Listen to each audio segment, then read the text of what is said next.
Donald Trump and Benjamin Netanyahu revealed their batshit insane peace plan for Gaza, which essentially turns Gaza into a slave colony of Israel. Under this plan, Palestinians will lose all sovereignty and right to self-determination as they become a demilitarized state under the thumb of Israel. And Donald Trump announced that Tony Blair, one of the chief architects of the Iraq War that killed over 2 million people, will be the one running Gaza. This is exactly why the Palestinian people have a right to take up arms against these Zionist criminals. The future and the fate of the Palestinian people is up for them to decide.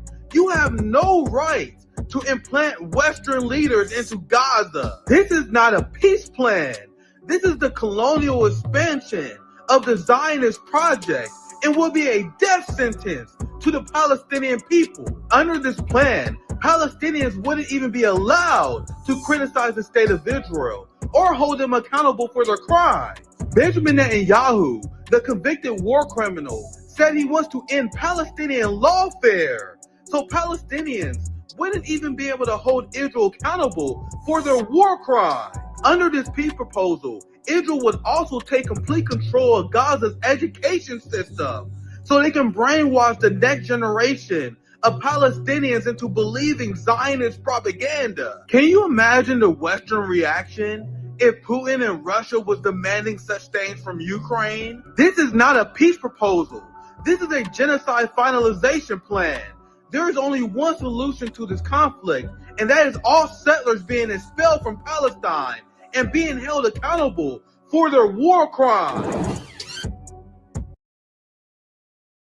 The New York Times writes another batshit insane pro-genocide article where they claim that the remaining Palestinians must go through Zionist brainwashing in order to continue to exist. One of the most unhinged aspects of the Donald Trump Benjamin Netanyahu Gaza peace plan that the New York Times endorses is the forced de-radicalization of the Palestinian people. Not wanting to live under Zionist occupation and seeking your own right to self-determination is not a radical position. The Palestinian right to armed resistance is enshrined in international law, where they have the right to shoot to kill their criminal occupiers. Colonizers always try to paint the people who want to free themselves from their chains as some sort of radical terrorists. Believing that you have the right to bomb hospitals, burn children alive,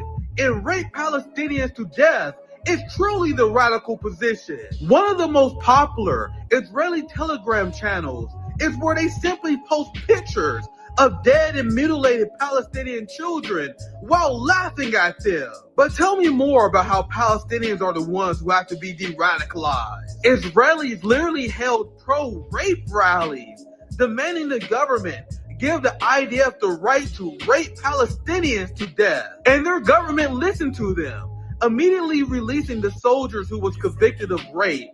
But tell me more about how the Palestinian people need to be de-radicalized. What's poppin'? My friends, my family, I am back once again. What kind of? Welcome to RBN Live, YouTube, and this is, and a lot of you guys know I've been warning you guys on our channel that YouTube has been censoring my streams like crazy, pulling my streams like crazy. We are essentially, what's the word, like blacklisted, something like that. We're deranked because whenever your channel get hit with so many bullshit claims, like they constantly hit us with claims. So now they are watching our streams. They pull it for everything. So I was talking to Savvy, and Savvy was essentially telling me, because you guys know Savvy's like the queen of YouTube. So she was essentially explaining to me how our channel is dead because YouTube killed it. Shadow ban, I think that's the proper term. Thank you. So we are moving towards more of a decentralized model at RBN now. Where I have my channel, JB has his channel, Savvy has her channel that she's killing the damn game on. You guys know Rome work on the library. He doing amazing things. The RBN channel will mostly be for clips now. We're not going to ban it. It's still our representative work. So you will see clips on the RBN channel, but we're essentially moving on from that on the RBN YouTube channel. Now, honestly, I was about to quit YouTube as a whole. Bro, I was so heated because I had 2 streams that hit over 10,000 despite YouTube suppression. And despite that, 2 out of 3 of them got pulled. So it is insane targeting. And it's obvious what they were doing to our channel. So I was about to quit YouTube altogether. I was like, fuck YouTube. You guys know me, I was hot. Savvy and the team convinced me not to do that, though, because I will be leaving.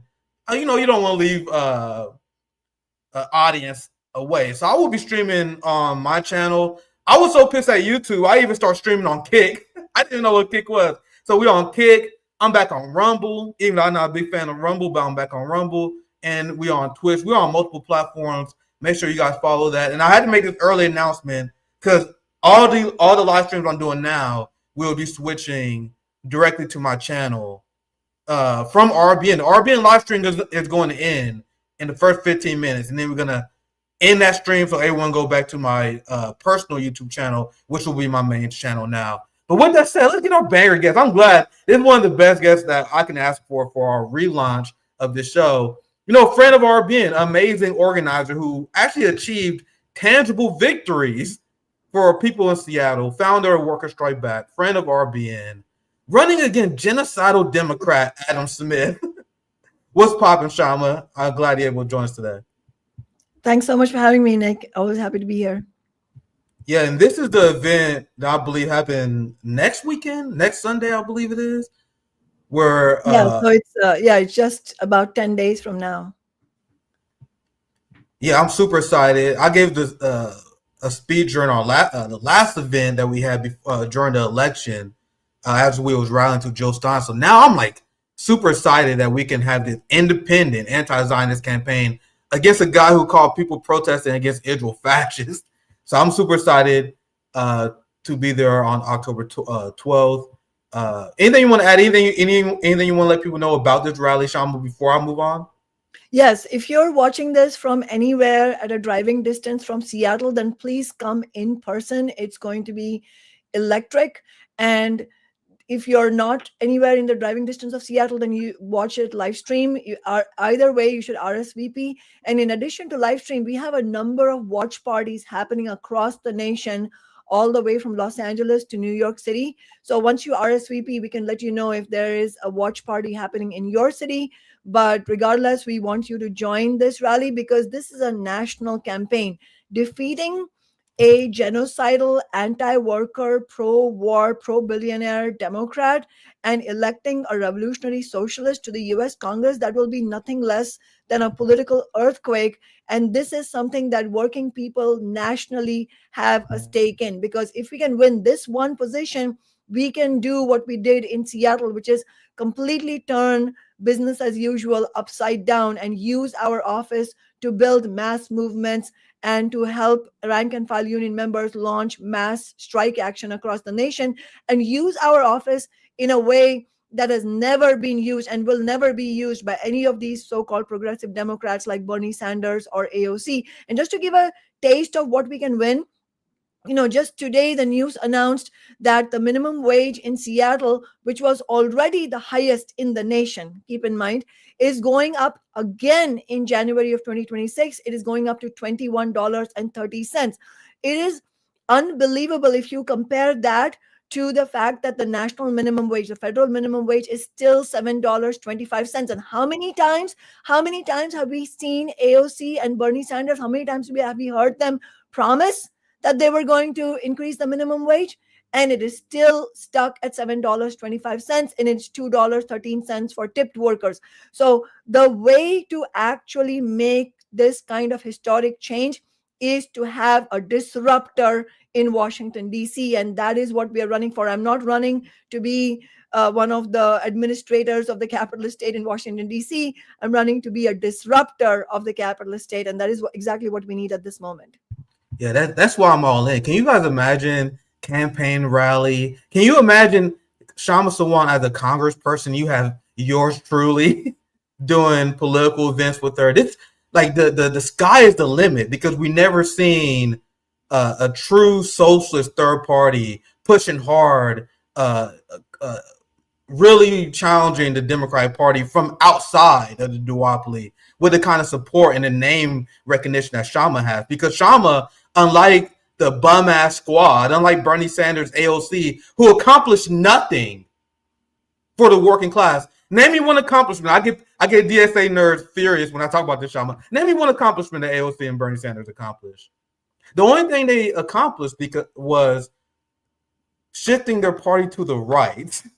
Their strategy was, if we run as a Democrat, we can help shift the Democratic Party to the left, and they will be accepting of Medicare for all and a increased minimum wage. That is not what happened. They rejected the entire domestic agenda while getting the progressive AOK on genocide. So it's a completely failed strategy. And the hot, and he's gonna win, by the way, so you guys don't have to worry. But Zohran Mamdani, you guys know he was elected, right?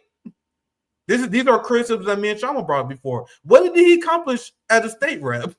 How did he mobilize his base to accomplish victories for the working class? Spoiler alert, he did not.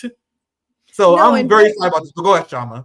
Yeah, no, I was going to say, in fact, I mean, obviously, as I've said many times, we strongly support the demands that Mamdani's campaign has brought forward. We want those demands to be won by the working class.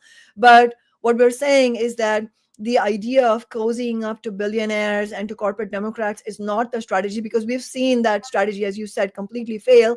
And just to add that Zohran Mamdani was on the New York State Assembly. I believe he won 3 elections, and his last 2 elections were uncontested. The establishment did not run any candidate against him.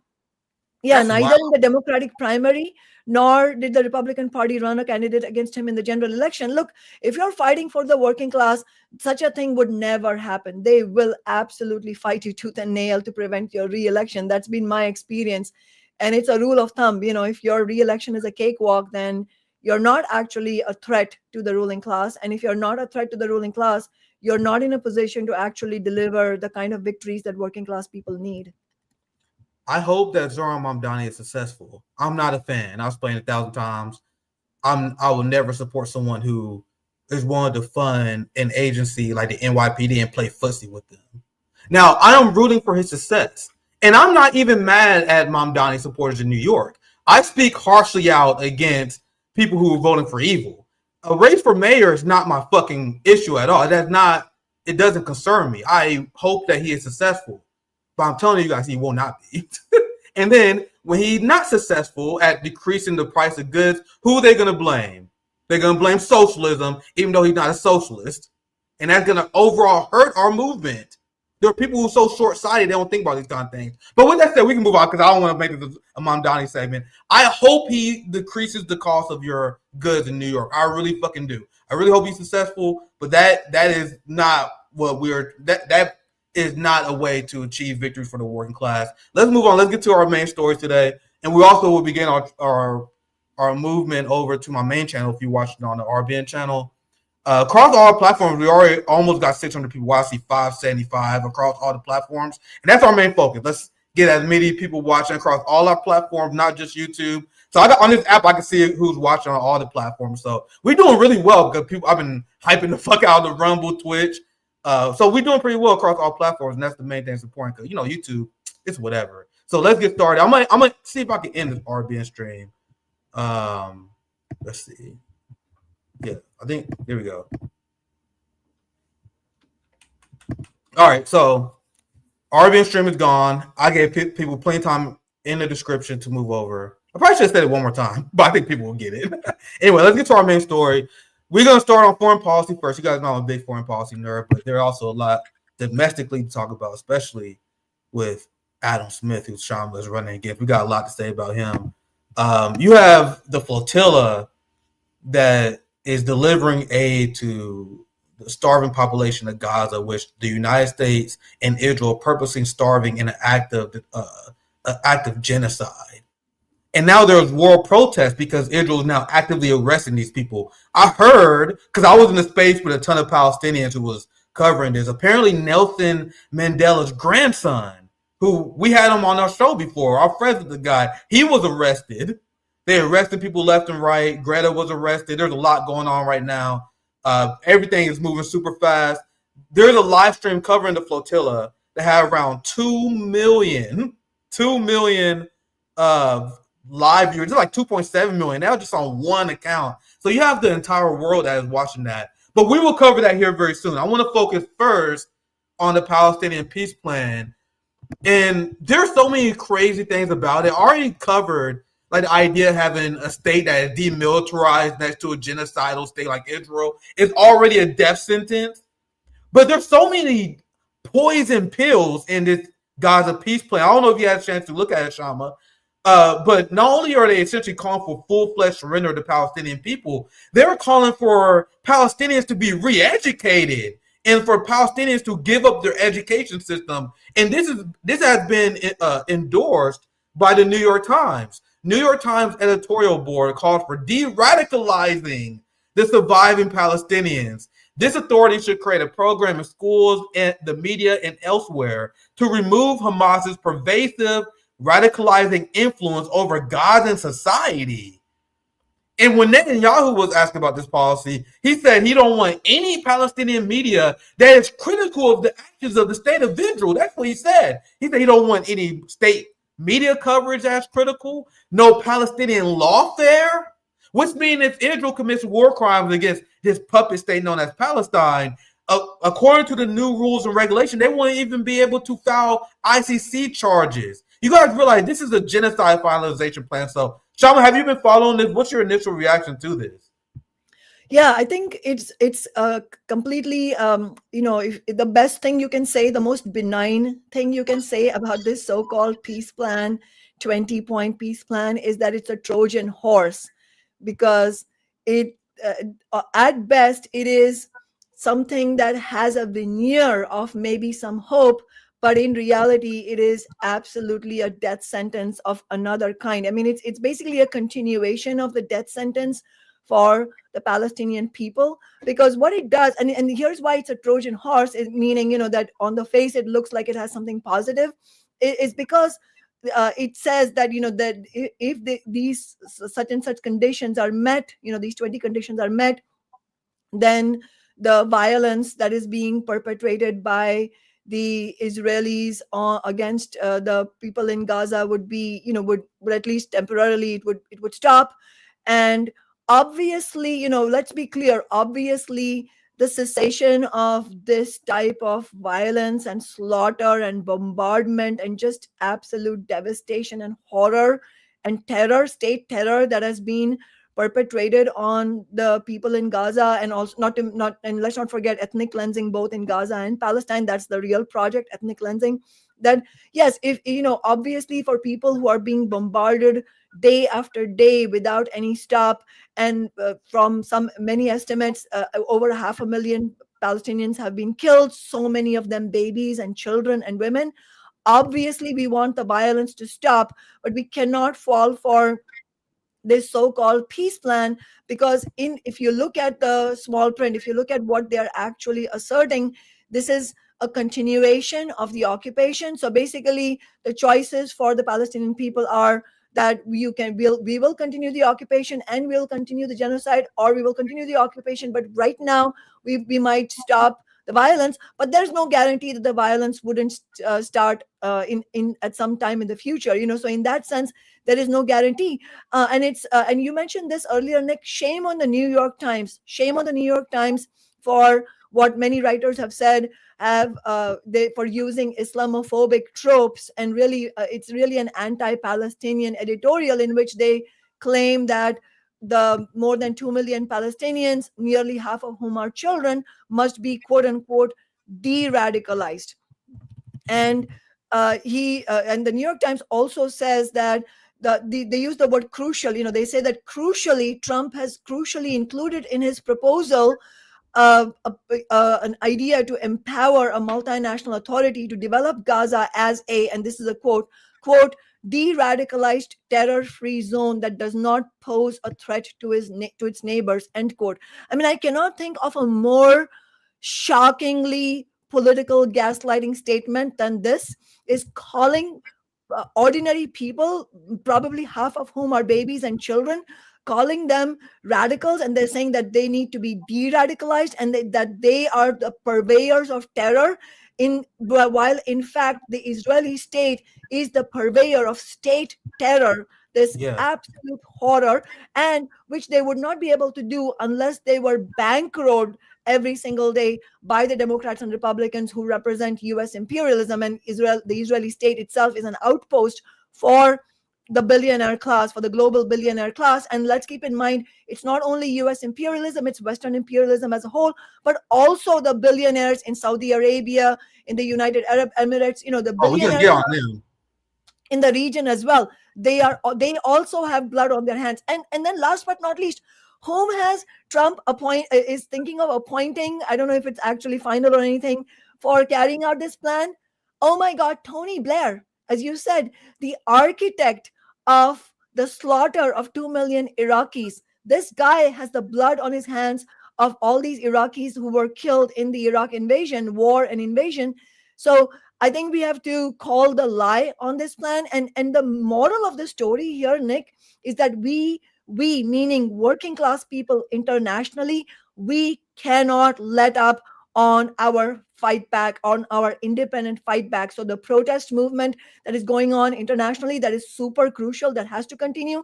And I think most prominently, we should mention the Italian workers who not only shut down the docks, but they also went on a general strike. And now they are preparing to go on a second general strike on Friday. And my God, if there ever was a wake-up call for the labor leadership in the United States to carry out a general strike, but they are not doing that. But it's our job on the left, our job as revolutionary socialists, to point that out relentlessly, that what we need right now is a general strike most urgently. And we're in the early planning stage. We want to do another general strike summit at RBN. It's been a few years, and this would be a great time because Italian labor is making the United States labor, and we explain our criticism of the U.S. labor aristocracy that we have in our country. And I remember there was the docks protest where they was refusing to work, but they were still shipping Israeli weapons. So the United States and Americans are not making the sacrifices that you see the labor classes and other ones. But I would say let me rephrase that, because the United States left are making a lot of sacrifices. Let me rephrase that. What I really mean is the establishment left. For example, Bernie Sanders and AOC, you guys realize they haven't said a thing about the flotilla? Bernie Sanders, AOC. I have to fact check Zohran because I don't know for sure. But I'm pretty sure Zohran didn't either. But I got to be careful on that one. But I know for a fact that AOC and Bernie hasn't said a goddamn thing about the flotilla, which we'll get to in a second. Another thing that makes the New York Times article so batshit insane, because this is the twisted reality that Zionists are trying to place us in. And we explain this all the time, Palestinians, they have the right to armed resistance. Israel is a legal settler colonial state that is violating international law by blocking the Palestinian state.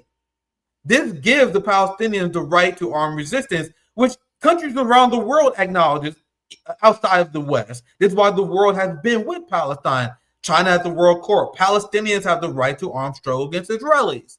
So think about what the New York Times is saying. Look at what the West is trying to do. They're trying to create a class of second-class citizens in terms of international law, where everyone else, the Goyim, are victims of Zionist war crimes, and no one can hold Israel and the United States accountable for the war crimes. And you can't arm yourself to fight against these people because you'll be called a radical terrorist.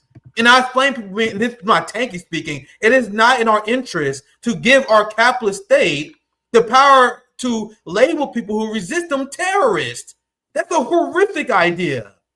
And here's Sana Saeed making the point I'm making as well. You have Israelis that are the most radicalized group. When have we ever seen a group victim of genocide and then immediately punished for it? Like, this is how psychotic the world is now, led by the Zionist regime. This is what the Zionist entity did to the world, where things are completely upside down.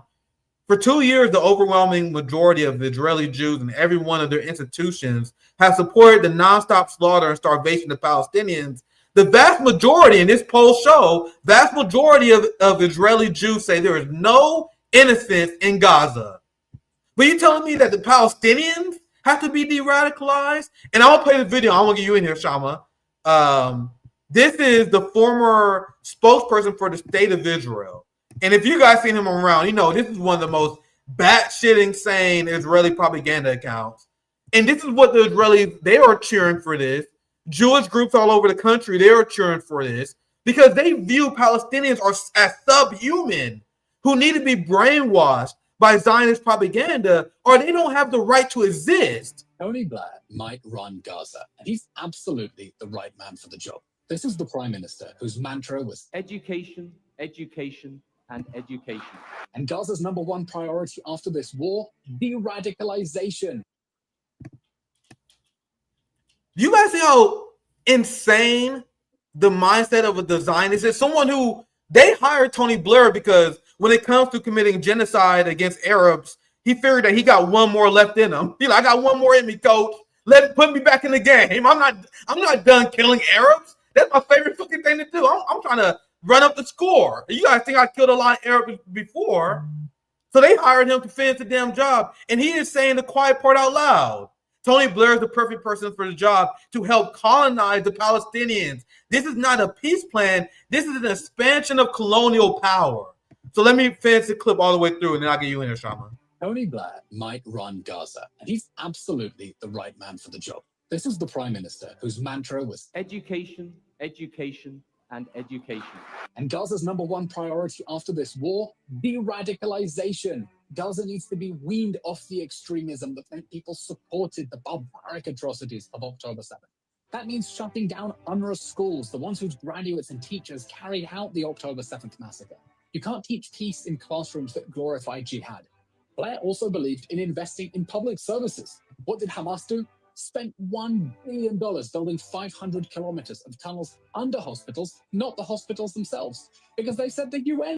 By the way, I don't have to spend a lot of time debunking this nonsense because we all know this is bullshit. But whenever the people in Gaza, whenever Palestinians in Gaza invested in infrastructure that bettered their lives, like, for example, the airport they built in 2005, 2006, that was immediately bombed by the state of Israel.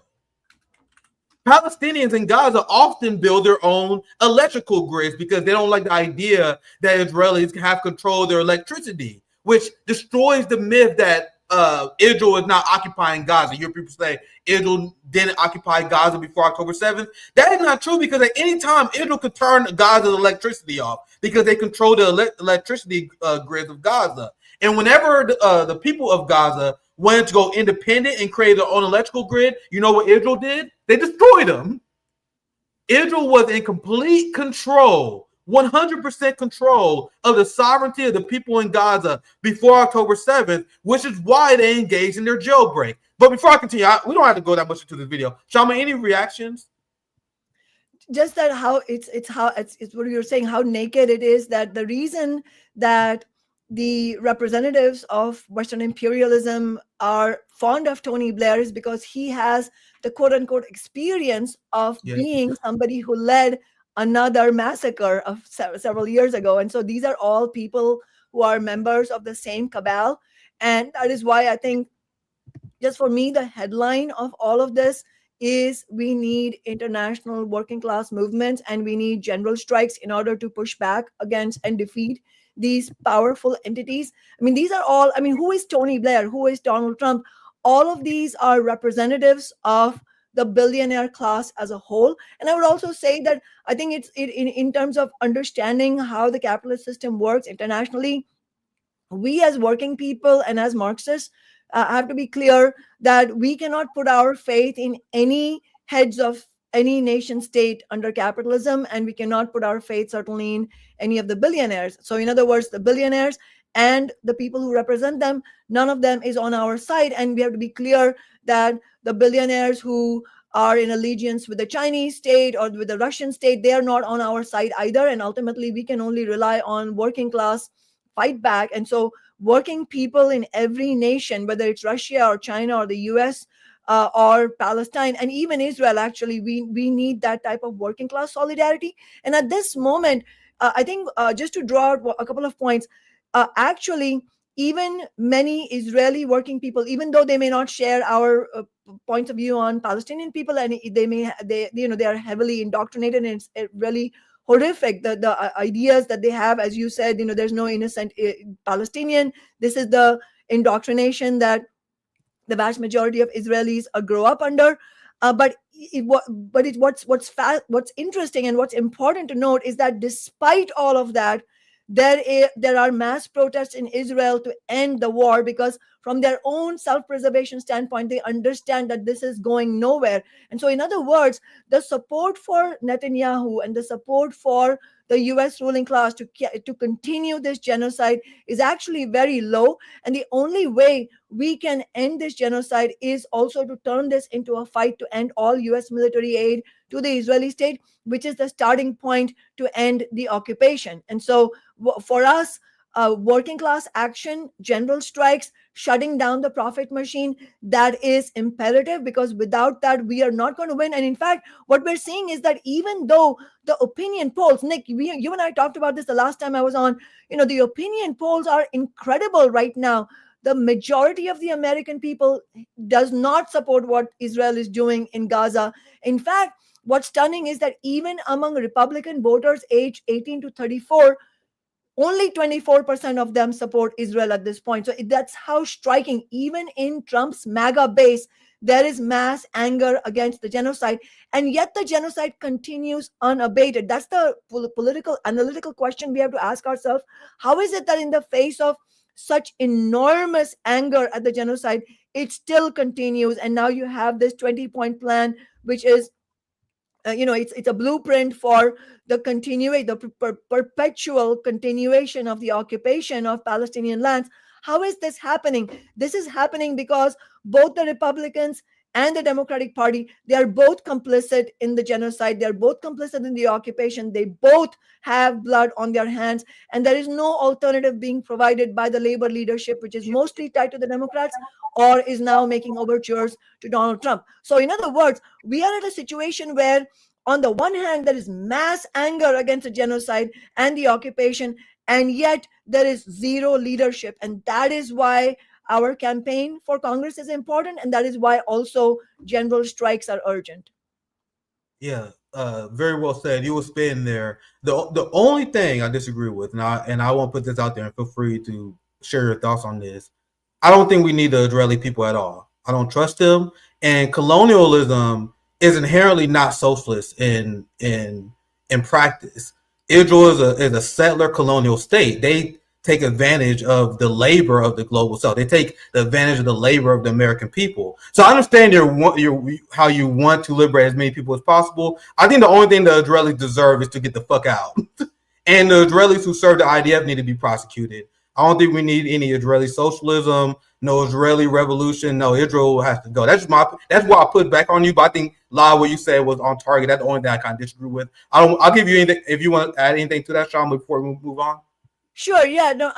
Look. It's completely understandable, the anger that everybody's feeling. I feel a lot of anger. Obviously, it is just beyond the pale what has happened. I mean, this is what is unfolding is a Holocaust of the 21st century in front of our eyes, and we don't want to make any excuses for anybody who has genocidal thoughts in their minds. We're not going to excuse that. It doesn't matter who they are. What I am saying, though, is that ultimately, in order for the Palestinian people to be liberated, we will need socialism. We agree about that, because their liberation is not going to come on the basis of capitalism. That is not going to happen, because colonialism goes hand in hand with capitalism.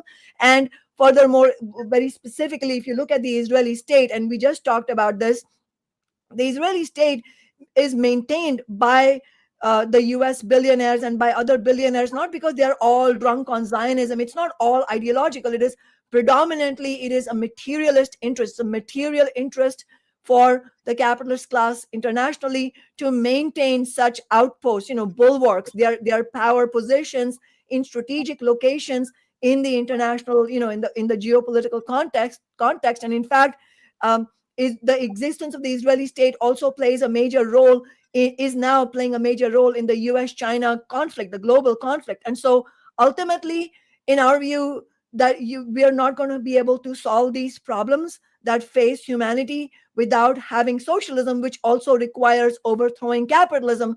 I'm just saying that in that process, it is our task to win over as many working class people as we can. That doesn't mean we will make excuses for those who want to slaughter other working class people, other innocent people. We're not going to make excuses for that. But it's in the same vein as, when I often say that actually a lot of MAGA working class people who see Trump as their hero can be won over on the basis of a class program. Does that mean they and we will agree on every single thing? Probably not, especially not to start with. But if we can build common cause on a working class basis against the billionaires, that's what we want. Yeah, very well said. You make a lot of good points in there as well. I want to continue. This is exactly why you need a de-radicalization program for the Israelis. And when it comes to discussing strategies about Zionism, you guys don't be, me and Kshama, we love bouncing theory off each other's heads. And for strategy purposes, I explained this before. For strategy purposes, I do think it's useful for us to provoke MAGA. It's funny whenever we win over people on the right, because one of the best things you can say to win people over when you say that Trump is Netanyahu's bitch. I love saying it. I think it's a great strategy to say that because it enrages Americans. Many Americans are apathetic to a lot of things, but if they hear that their government is being owned, if you mention how you don't have any sovereignty, Israel runs your country. That's one of the most devastating talking points against Israel. That's why they label anyone as anti-Semitic if you say that. But if I was going to get into the weeds of theory, I don't even really believe that analysis because Israel is a colonial outpost of the United States. That's why many of these motherfuckers have dual citizenships. It serves as an aircraft carrier for them to control the Middle East. Something that Europeans, the UK, Germany, obviously the imperialists in America, they wanted to have a check in the Middle East for generations in the ruling class. These are things that people fantasized of, and now they finally have the Zionist regime that played a big part of that. That's why generally my theory when it comes to imperial logic is to cut the head off that snake, and Israel's a big part of that imperial snake. And you got these people that are brainwashed from day one. They are taught Jewish supremacy. They are taught that no one's lives matter other than them. And this is what the New York Times and everyone who say that Palestinians need to be de-radicalized, I need you to be confronted with this reality. Here's the Telegram post that I highlighted. You see all the laughter? There's less than 2% sad emojis on there's a picture. Here's the description. I know it's hard to see for you guys. The description says, in Gaza, 5 babies are reported to have been killed as a result of an Israeli bomb in the Strip. And you guys see all these laughing emojis? There's over 1,000 emojis clapping for that. Can these people be reintroduced into society? That's a rhetorical question I'm asking. Because you have Israeli that cheer on death. They are a death cult. They was protesting. And this is a story that I implore everyone to memorize, because I bring this up to every single Israeli who ever had a nerd talk to me. Hey, remember that time when you guys had rallies for the right to rape? Because in a rare moment of law and order in Israel, there was an IDF soldier that was arrested for raping a Palestinian to death. A rare moment, a very rare moment of law and order in Israel. You want to know how the populace reacted? Nigga, they fucking rioted. They stormed the prison. And you want to know what the only democracy in the Middle East did? They listened to the people and allowed the IDF the right to rape people. Meanwhile, Tony Blair, Donald Trump in the West are trying to explain to you how Palestinians are the one who need to be de-radicalized. Kshama, you have anything you want to add before I move on?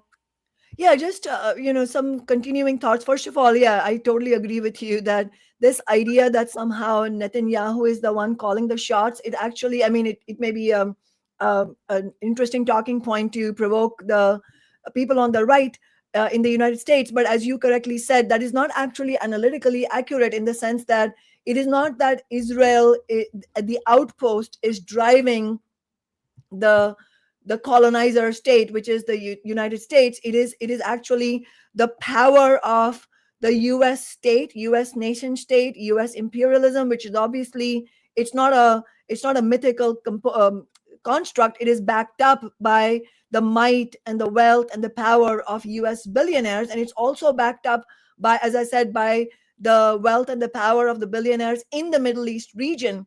And so that's the real power, the power of the billionaire class combined with the power of the US nation state, US imperialism and Western imperialism. That's what's driving all of this. Now, you can make an argument, I'm sure. I mean, we're not flies on the wall of these private meetings of the state, but I wouldn't rule out that maybe a given representative of the billionaire class maybe thinks this is going too far, the genocide is going too far. Certainly, I think the wiser among them understand that this is a huge liability for them, given that the vast majority of working people are now angry. It is leading to general strikes. That is not what the capitalists want. They don't want general strikes because they know that if you first have a general strike on genocide, you can then have a general strike on other issues related to domestic class issues. So provoking working people into calling for strike actions, let alone a general strike, is not something the capitalist class wants. But at the same time, they are absolutely not, and you don't have to take my word for it, we're seeing this in front of our eyes for 2 years. It's almost time for the 2-year anniversary of the genocide.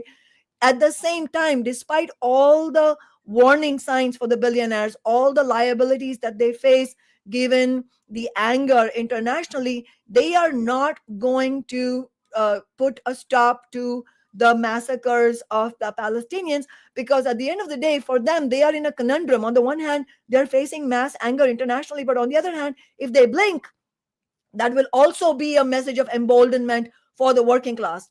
That is precisely why we cannot relent at this moment. At this moment, we are seeing the sweeping historic impact of the protests and the strikes. So we need to keep going. We cannot relent. We have to keep going. And in fact, we have to intensify. We have to make it even bigger. And so, it would be earth shattering. It would be absolutely earth shattering if there were even 1 day strike action in the United States, let alone a general strike. Even if we had a widespread strike action across the continent, that would be a huge step forward.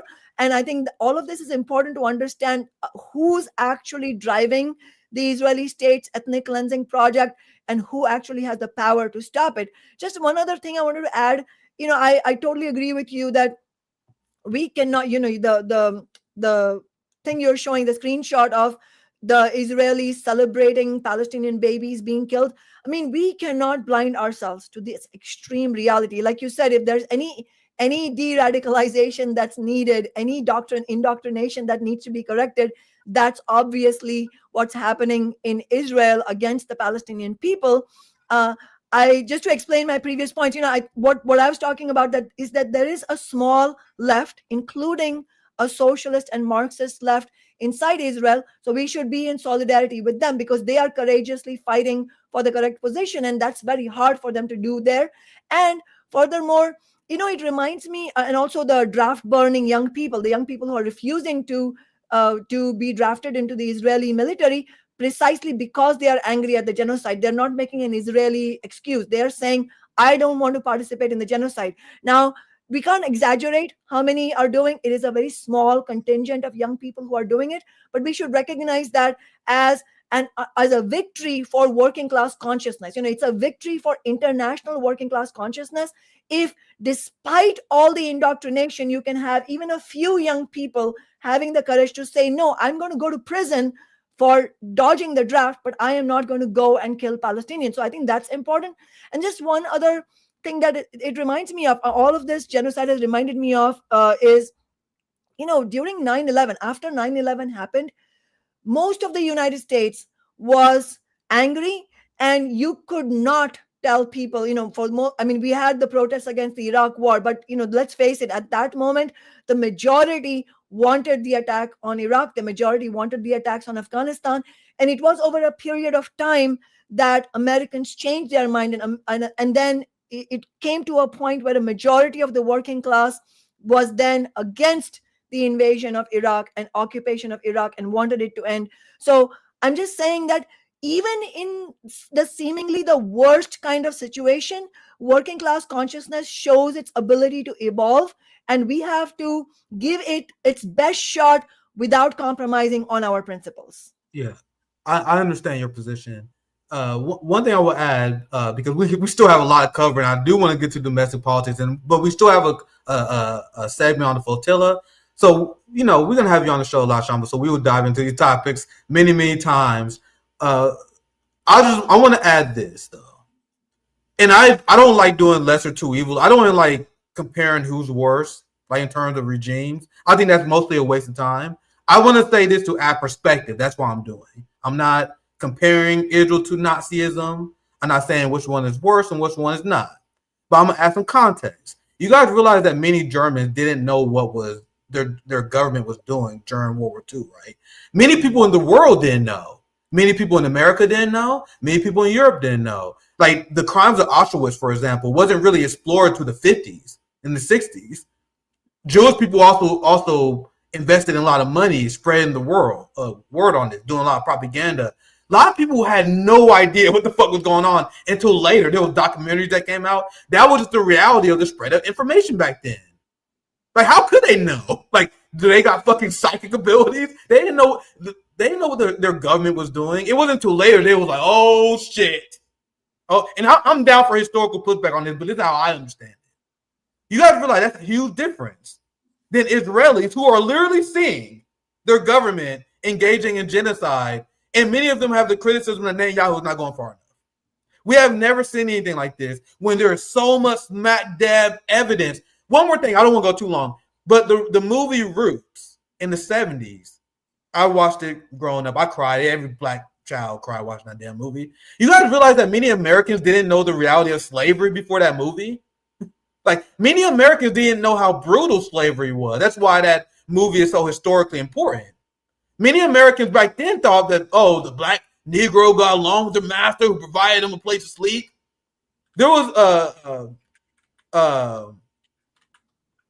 activists in the North who actively helped spread campaigns to highlight how brutal slavery is. And many Americans back then actually didn't know, especially in the North.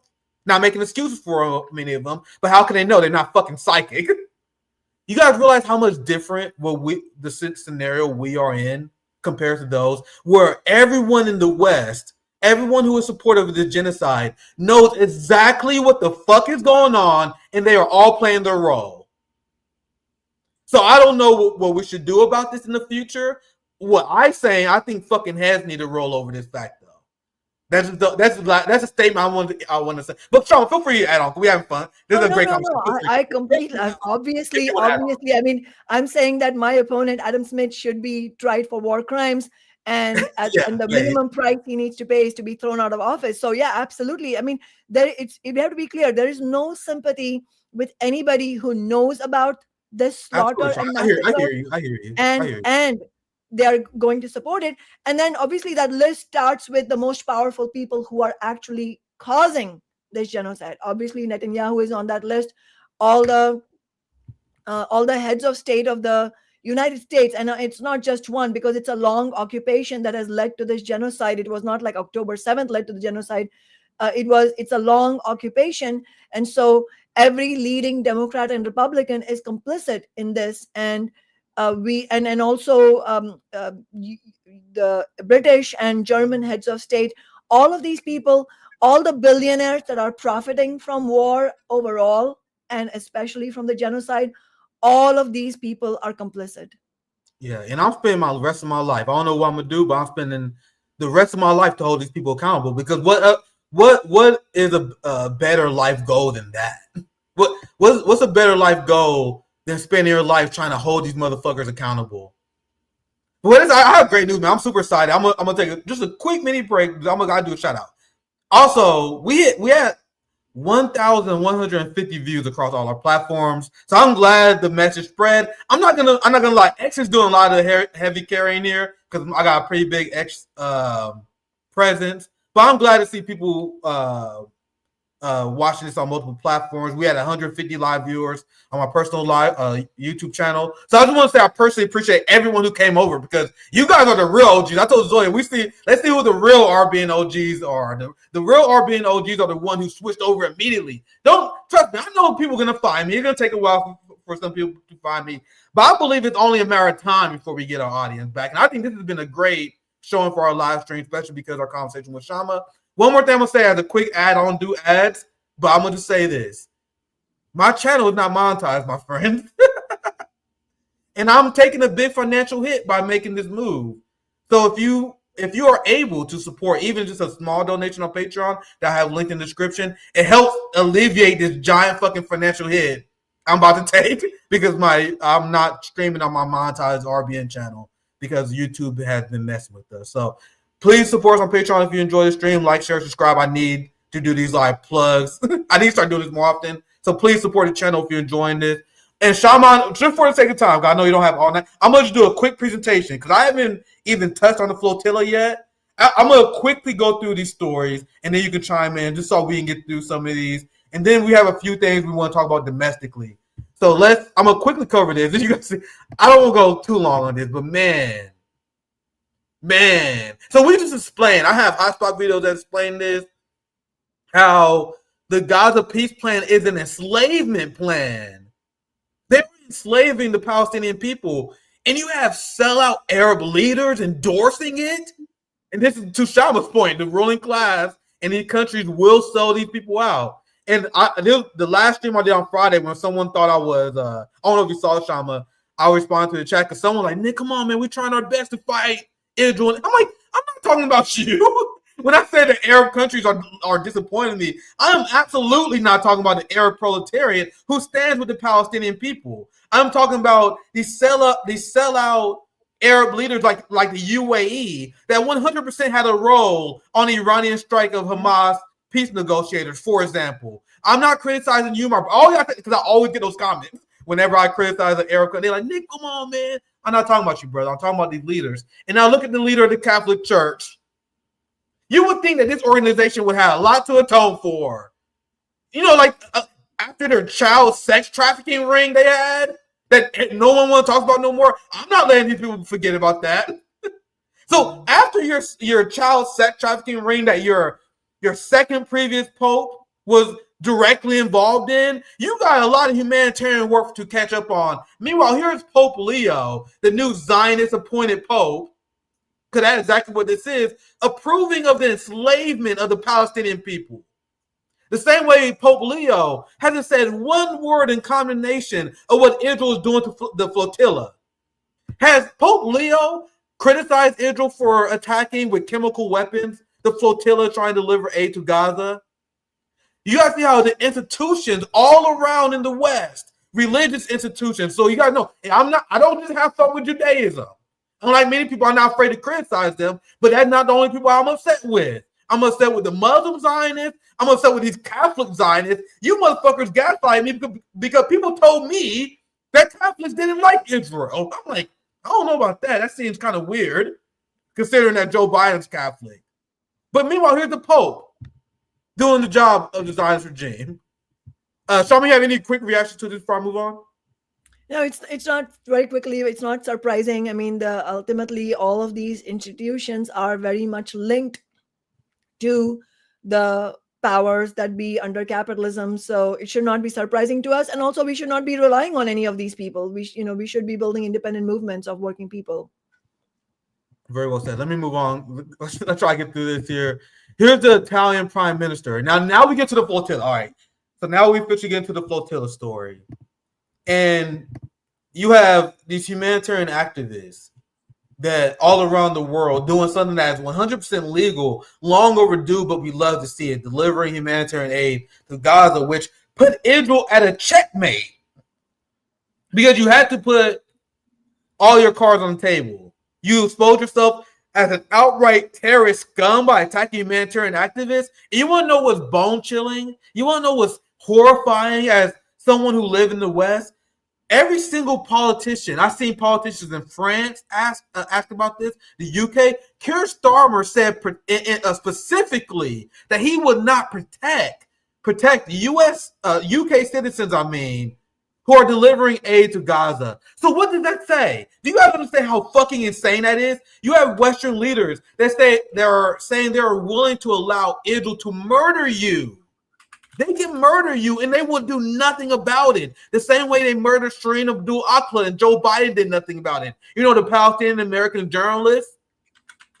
If you are American on this flotilla, the United States will not protect you. How is this not treasonous behavior? Not only will they not protect you, the most progressive among them, like Bernie Sanders and AOC, won't even say a goddamn thing about you. Remember how Bernie Sanders and AOC didn't say a goddamn thing about Chris Smalls being detained and tortured by the IDF?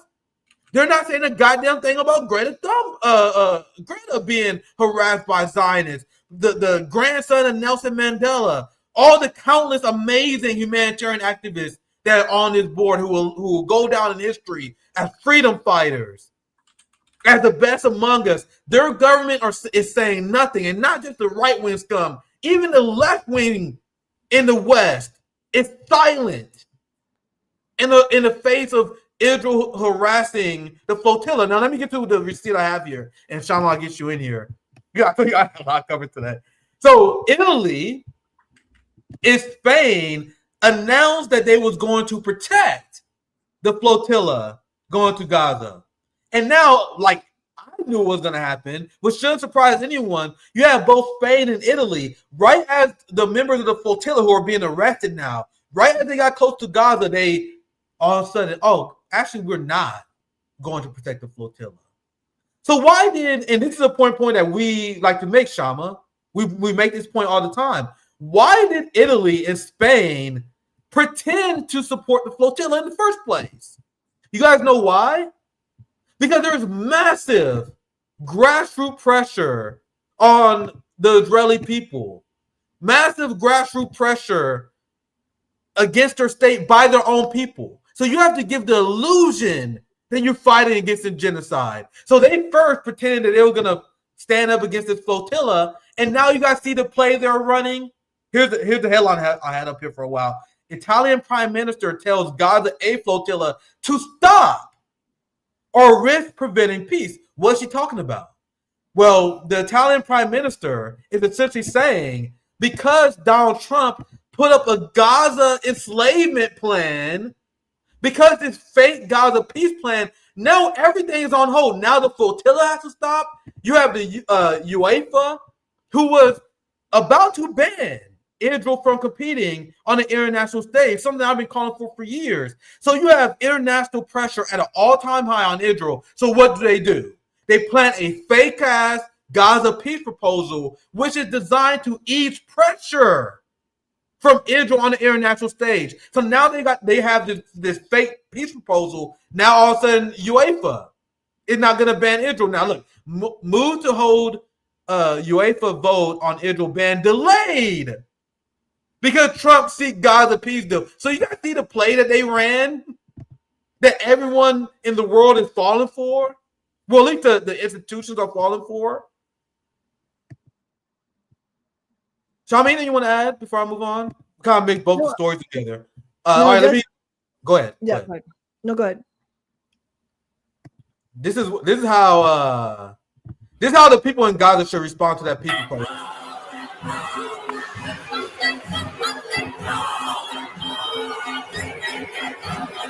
I want to see Hamas. I want to see all the Palestinians react exactly like this.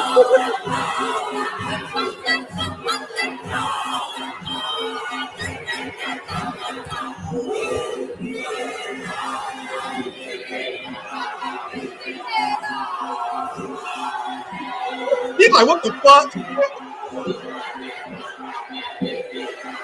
Where is it from?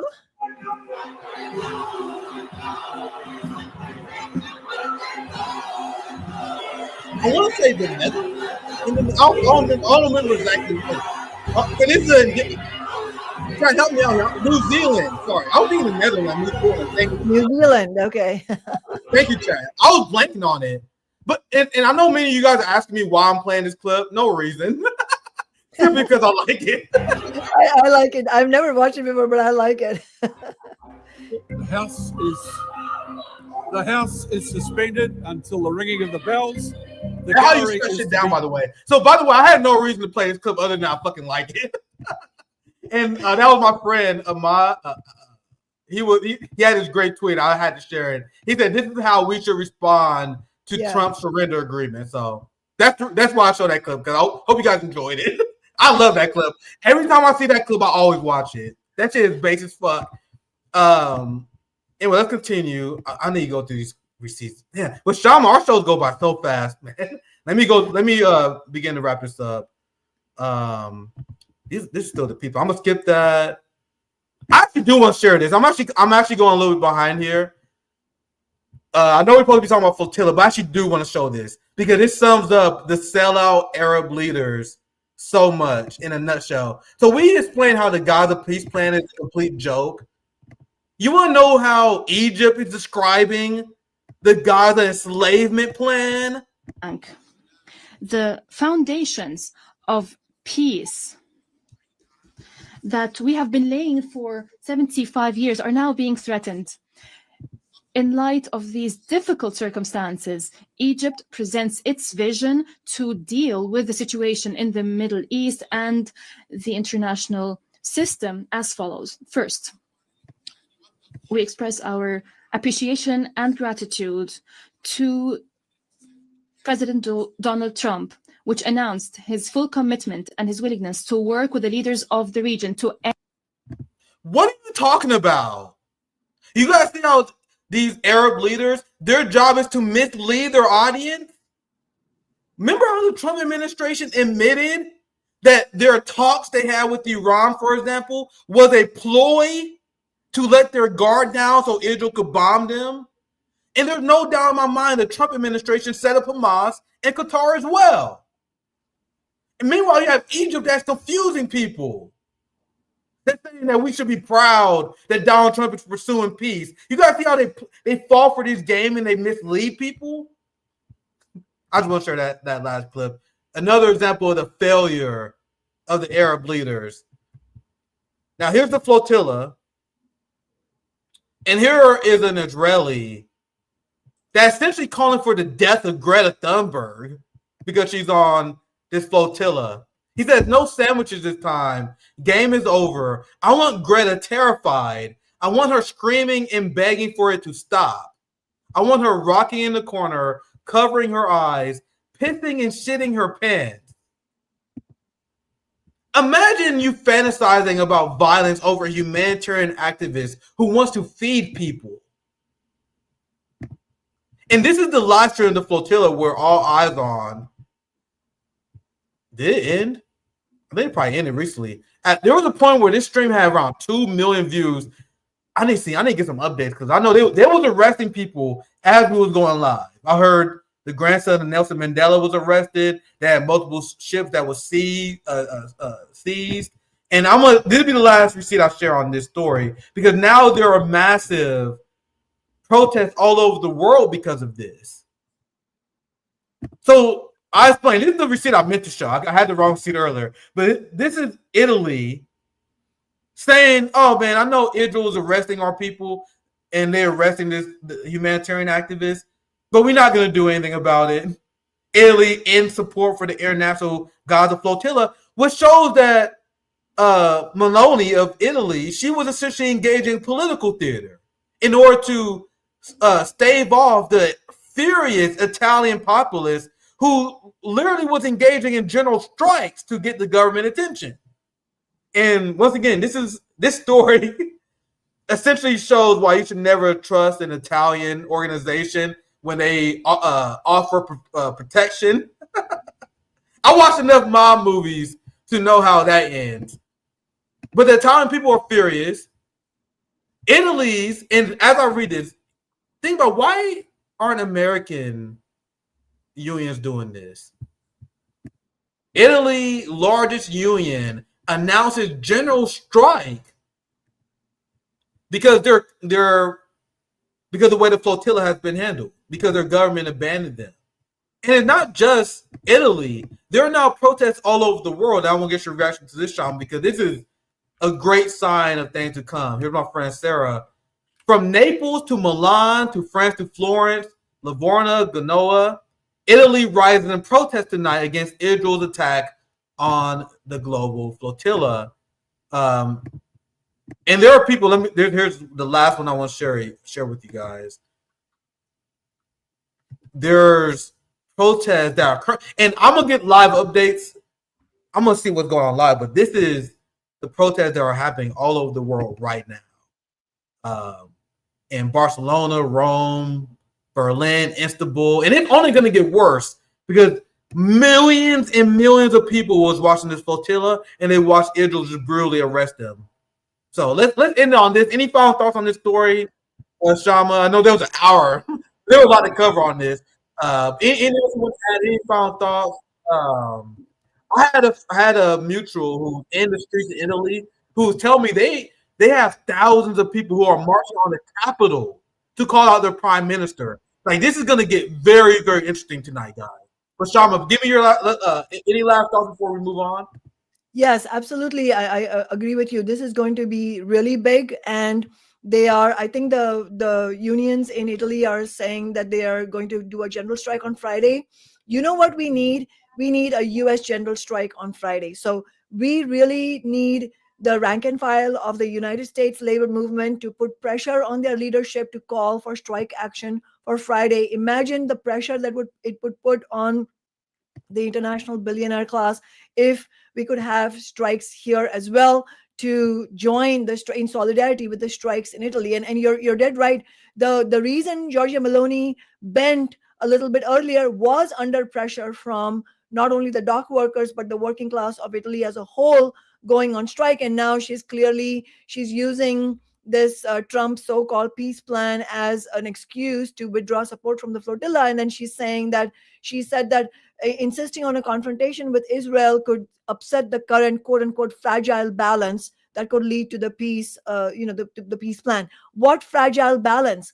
500,000 Palestinians have been slaughtered. There's no balance here. It's complete and utter devastation and annihilation of the Palestinian people. So what we need is the strike action in Italy. I hope the workers in Britain and Germany and France will also decide to do a general strike on Friday. If we can really shut down the capitalist machinery, then we will see some real pressure. Yeah, I 100% support that. We definitely want to do another drone strike summit, which I definitely will get Worker Strike Back involved in as much as possible. We definitely will need your help. Reaching out to as many labor organizers, because last time we had a general strike summit, even before the genocide, we had labor union leaders who endorsed the idea of coming together with the rank and file across the country. And the labor aristocracy has tried their best to prevent that from happening. Let's talk about some domestic politics. we did foreign policy for about an hour now. As I mentioned before, I'm all in on Kshama's campaign because I think we're in this unique time, unlike probably we ever seen before, where we're in a position to develop an anti-capitalist, anti-Zionist movement. I say anti-capitalist because a lot of people talk about how much people turn against Israel, but they ignore the fact that you have younger Gen X, millennials, and Gen Z in polls show they overwhelmingly begin to reject capitalism. So now is our best time to build this third party because same polls show that majority of Americans are ready for a third party. All the data shows the people are on our side, which is why I'm all in, because Kshama is running against a genocidal Democrat, Adam Smith. And what does it say? And I've been saying this because I know Kshama, it's probably not the best strategy for you to call out like this as someone who's campaigning, who want to win people's support. But I'm calling every motherfucker out because you have Kshama Sawant in this moment where we were building an anti-Zionist movement. And if you're progressive and you're not endorsing Kshama Sawant because she's not running as a Democrat, what does that say about you?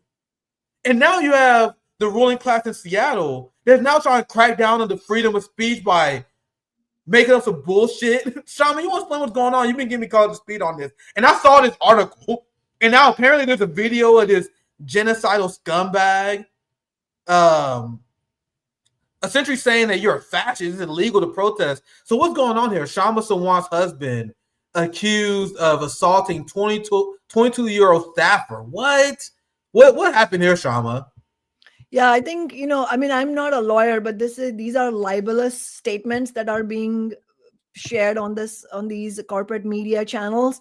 And furthermore, Adam Smith himself, in my view, has made slanderous remarks in his interview, I believe, that was released last night. I mean, I'm going to talk about what actually happened, but just to add to what you were saying about Adam Smith, who this guy is. I mean, he obviously is genocidal. He has voted for tens of billions of dollars for the genocide. He also is one of the few remaining Democrats, because he's been in Congress for nearly 30 years. He's one of the few remaining Democrats who also voted for the Iraq war and invasion. He also voted to create ICE. He voted repeatedly to fund ICE. So he has blood on his hands of both the Iraqi people and the Palestinian people who have been killed by US imperialism. And he's also one of the main instigators of what Trump is now being able to do with ICE, because ICE didn't start under Trump.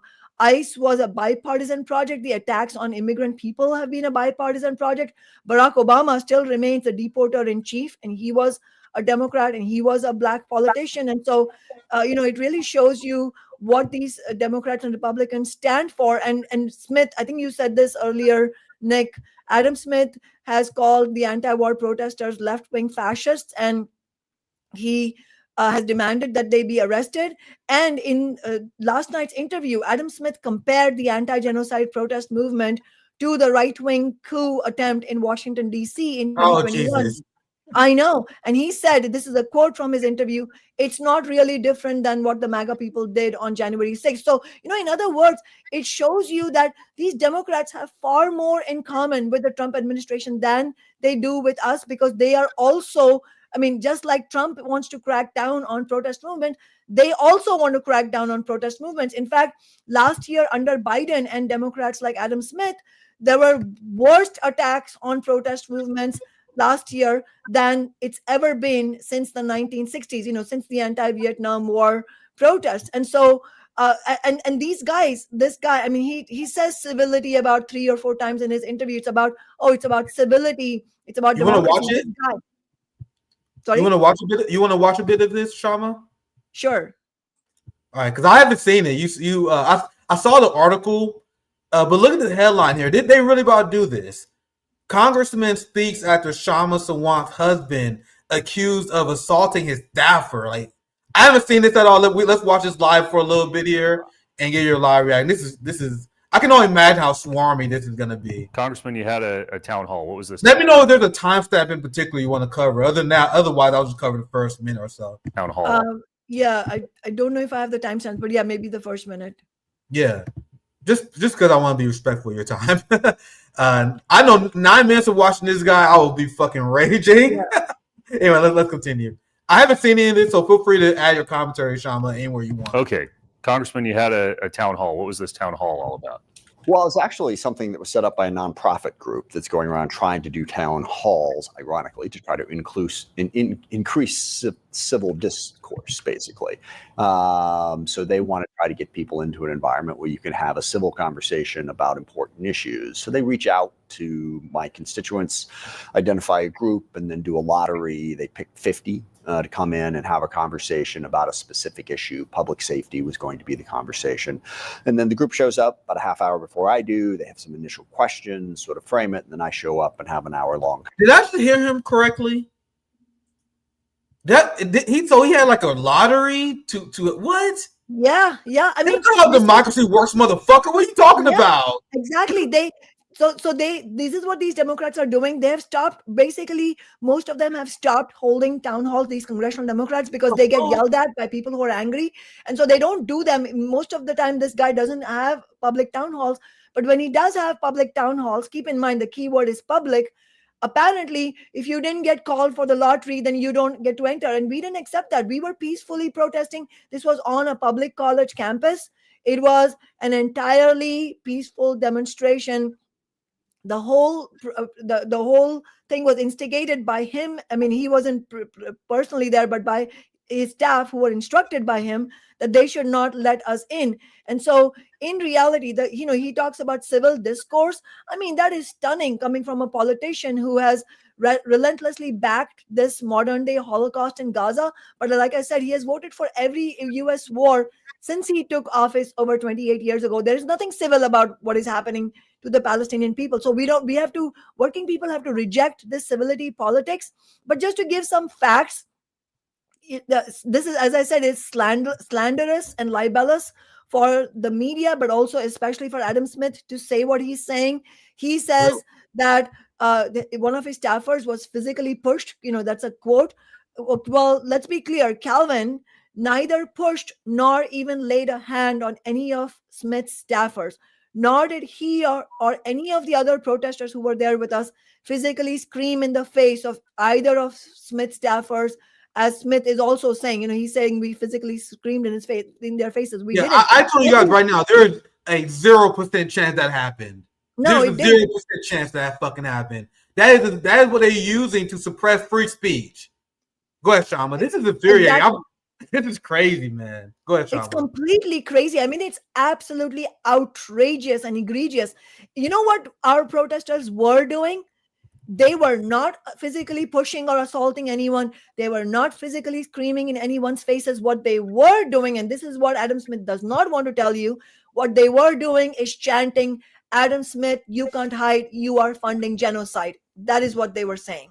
And they were chanting as peaceful protesters do always. And in fact, one protester actually who observed the whole interaction, they noted afterwards, and this is a quote from them.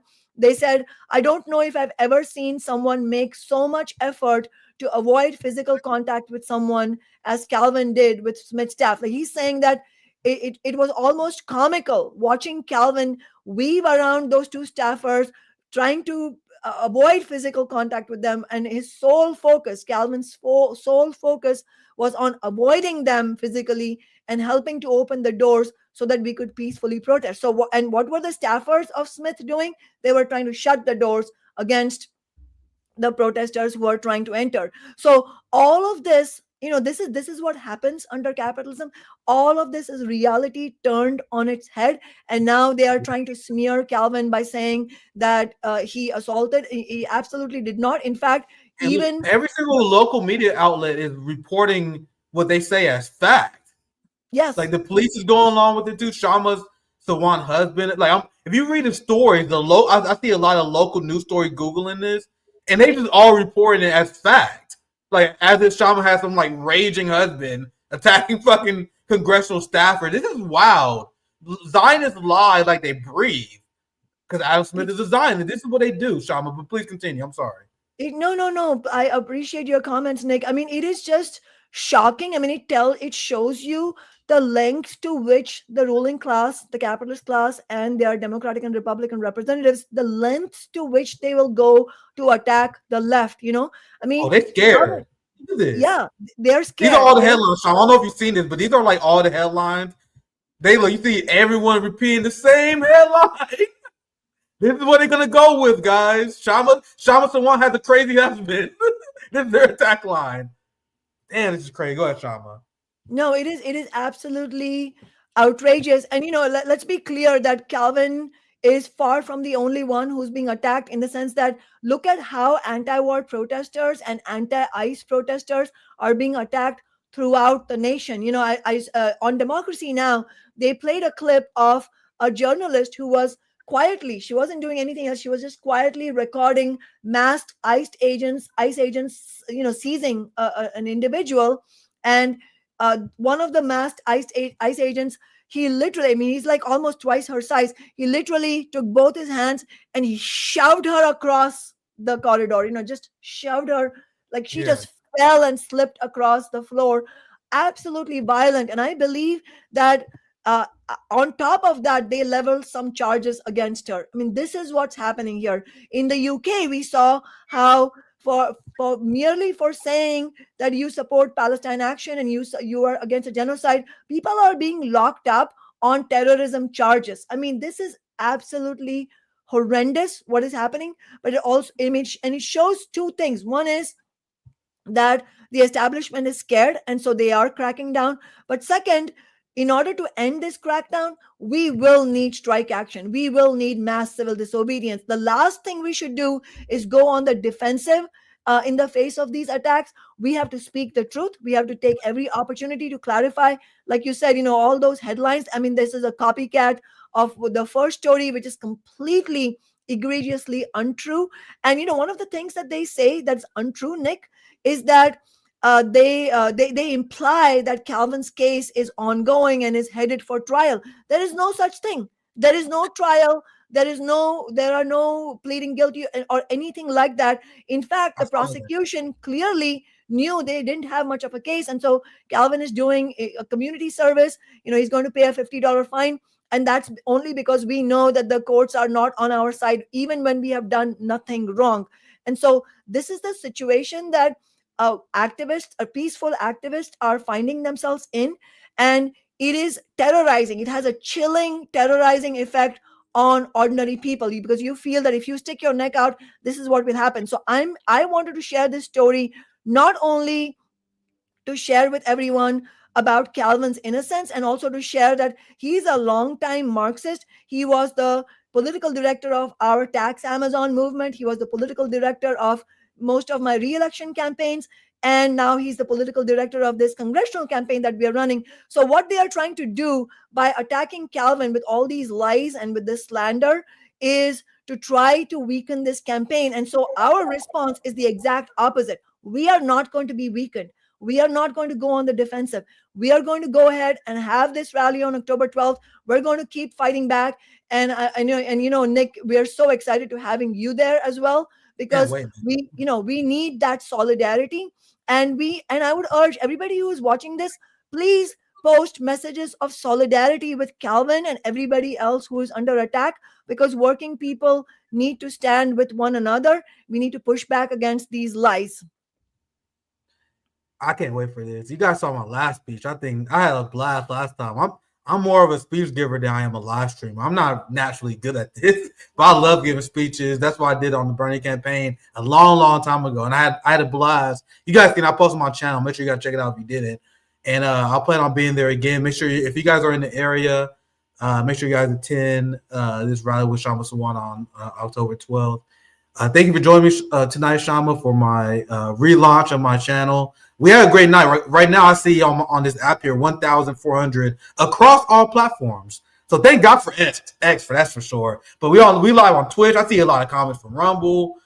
So we got a big viewer across all platforms. What we should have did in the first place, I guess. But I guess YouTube scaring the shit out of us gave us the motivation needed for me finally to start branching out. So I appreciate anyone who watched. If you are new to the channel, I will do my last ad for the day. Make sure you support me on Patreon, because I am taking a huge financial hit because I'm not streaming it on my monetized RBN channel that is now being censored and throttled. So make sure you guys support on Patreon. Even a small pledge is enough. I'm a working class journalist.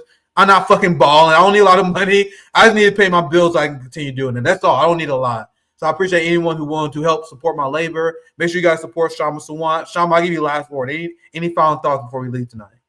Well, a couple. One is I wanted to echo what you were saying, Nick, and urge all your viewers to make donations to your work, because you are a working class journalist. This work is not easy, but you're staying true to your principles, and you need both, political solidarity, but also you need financial resources to make your work continue. And so I hope everybody is able to donate to your journalistic work. And in addition to that, if people can donate to our campaign, that is also extremely important. I mean, look, we're going to have to raise at least $3 million in order to defeat Adam Smith. We have a real shot at defeating this motherfucker. But in order to do that, we're going to need your support. So alongside your messages of solidarity to Calvin, you can also donate to the campaign, and also, like Nick said, sign up, RSVP to attend the rally in person or over live stream. Nick and I are going to be there. We're going to be there alongside many other working class speakers, union organizers. This is going to be rocking. Yeah, I can't wait to see it. Make sure you guys support Kshama.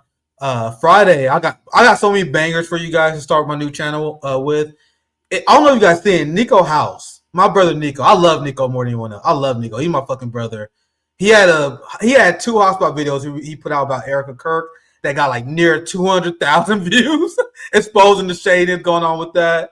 So he will be joining me. We have another Hotspot Brothers live by the founder of West Africa Weekly, who does work with us at Hotspot. My brother Nico House. We're gonna be doing a Hotspot Brother live stream this Friday, and then Monday I'm gonna have Aaron Good, a historian from the American Exceptionalist podcast.